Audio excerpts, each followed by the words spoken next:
دوستو، آج میں آپ کو بڑا ہی دردناک واقعہ سنانے والا ہوں جس کو سن کر آپ کے رونگٹے کھڑے ہو جائیں گے۔ یہ واقعہ ایک حاملہ لڑکی کا ہے جس کو اس کے ظالم بھائیوں نے قبر کے اندر زندہ دفن کر دیا۔ جب اس کے بھائیوں نے اس لڑکی کو دفن کرنا چاہا تو وہ لڑکی کہنے لگی، مجھے مت مارو، مجھ پر رحم کرو، لیکن اس کے بھائیوں نے ذرا بھی خیال نہیں کیا، اس کو زندہ دفن کر دیا۔ جب وہ لوگ دفن کرنے کے بعد وہاں سے چل دیے تو ایک نوجوان جو چپکے سے یہ منظر دیکھ رہا تھا، اس نے قبر کو کھودا۔ وہ بیان کرتا ہے، جب میں نے قبر کو کھودنا شروع کیا تو قبر کے اندر سے کچھ آہٹ محسوس ہوئی تو میں سمجھ گیا ابھی لڑکی زندہ ہے۔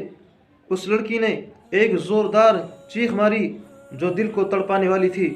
پھر کافی دیر تک کوئی آواز نہ آئی۔ جب میں نے قبر کو کھود لیا تو میں نے دیکھا قبر کے اندر ایک بچہ بھی ہے۔ میں حیران تھا، یہ بچہ کہاں سے آ گیا؟ قبر کے اندر تو لڑکی تھی۔ میں نے لڑکی کو اور بچے کو قبر سے باہر نکالا۔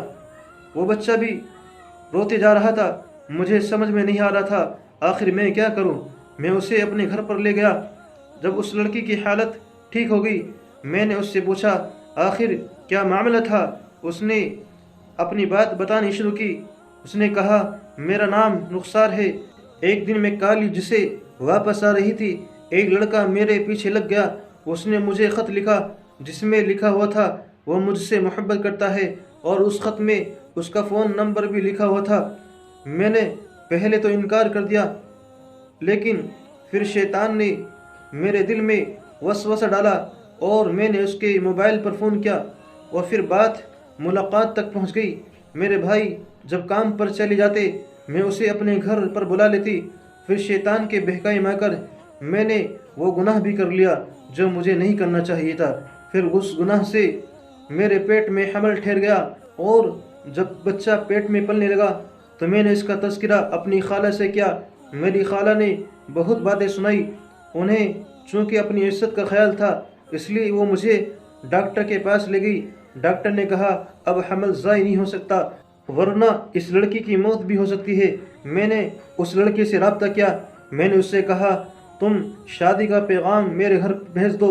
وہ کہنے لگا، مجھے نہیں پتا یہ بچہ کس کا ہے، تم مجھ پر کیوں الزام لگا رہی ہو؟ معاملہ سنگین ہوتا چلا گیا۔ میں نے اپنی خالہ سے بات کی۔ میری خالہ نے مجھ سے کہا اگر تمہارے بھائیوں کو اس بات کا علم ہو گیا تو تمہیں جان سے مار دیں گے۔ میری خالہ نے میرے بھائیوں سے بات چیت کی کہ تمہاری بہن بیمار ہے، میں اسے اپنے گھر پہ لے جا رہی ہوں۔ میرے بھائیوں نے کہا کہ ہمارا کھانا وغیرہ یہ بناتی ہے، ہم کیسے گزارا کر پائیں گے؟ خالہ نے کہا یہ تو بہت بیمار ہے۔ خالہ مجھے اپنے گھر پہ لے آئی۔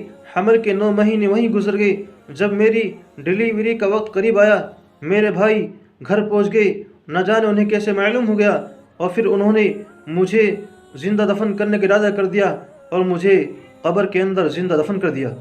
جب انہوں نے مجھے دفن کر دیا تو میں چلانے لگی اور اللہ سے دعا کرنے لگی۔ ایک طرف تو میرا دم گھٹ رہا تھا اور دوسری طرف حمل کا بھی درد شروع ہو گیا تھا۔ میں نے سچے دل سے توبہ کری، یا اللہ مجھے معاف کر دے، مجھے آخری موقع دے دے۔ میں اس وقت جانتی تھی آدھی رات مجھے کوئی بچانے نہیں آئے گا، لیکن میں نے اس وقت اللہ سے سچے دل سے توبہ کری تھی تو اللہ نے تمہیں بھیج دیا۔ دوستو، ہم لوگ گناہوں میں پڑھ کر اللہ کو بھول جاتے ہیں، لیکن اللہ ہمیں کبھی نہیں بھولتا۔ ہم کتنے بھی گناہ کر لیں، اگر ہم موت سے پہلے اگر ان گناہوں سے توبہ کر لیں گے تو اللہ کی ذات سے امید ہے اللہ ہمارے تمام گناہوں کو معاف کر دے گا۔ اس لیے ہم اپنے گناہوں سے توبہ کریں۔ اس ویڈیو کو لائک کیجئے اور دوستوں کو ضرور شیئر کیجئے۔